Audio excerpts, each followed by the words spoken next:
Hi everyone, এই ভিডিওতে আমরা সুবিদ্যা স্যারের বইয়ের পার্সেন্টেজের পরের অঙ্কটি মানে 31 নম্বর অঙ্কটি নিয়ে ডিসকাস করবো। দেখো কি বলেছে।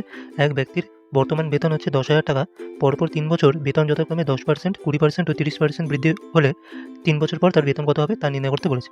দেখো কি বলেছে। এখন হচ্ছে বেতন হচ্ছে 10,000 টাকা, পরের বছর কত হচ্ছে 10% বৃদ্ধি পাচ্ছে মানে 110/100 হয়ে যাচ্ছে। তারপরে বছর 20% বৃদ্ধি মানে 120/100 হয়ে যাচ্ছে। ঠিক তার পরের বছর হচ্ছে 130/100, কারণ 30%-এর বৃদ্ধি।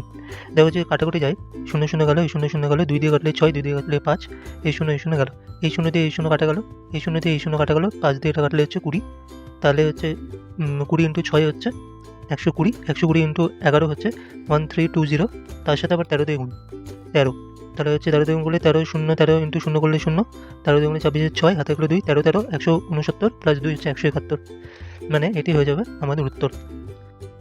দেখো পরীক্ষায় আসলে কিন্তু আমরা এইভাবে গুণ করে নাও করতে পারি, কারণ দেখো 10,000-এর সাথে কিন্তু একবার 11 গুণ হচ্ছে, একবার 13 গুণ হচ্ছে। তার মানে অপশান যেগুলো থাকবে সেগুলো না 11 মাল্টিপেলও হবে, তার সাথে সাথে 13 মাল্টিপেল হবে। দেখো এটি কিন্তু 11 মাল্টিপেল না, এটিও না, শুধুমাত্র এটি হচ্ছে আমার 11 বা 13 দুজনেই মাল্টিপেল, এটিও 11 বা 13 মাল্টিপেল না, তাহলে এটি কিন্তু আমাদের হয়ে যাবে অ্যান্সার। আর আমি আগের ভিডিওগুলোতেই 11 দ্বারা কী করে বিভাজ্য বা কোন সংখ্যাটি বিভাজ্য দেখে আমরা কী করে বুঝবো সেটা কিন্তু আগের ভিডিওগুলোতে আমি বলেছিলাম।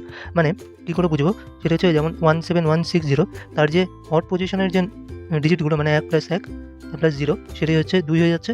আর হচ্ছে ইভেন পজিশনের যে ডিজিটগুলো মানে 6 মানে 7 + 6 মানে 13, তাহলে 13 হয়ে যাচ্ছে। আর এদের দুজনের ডিফারেন্স হচ্ছে 11।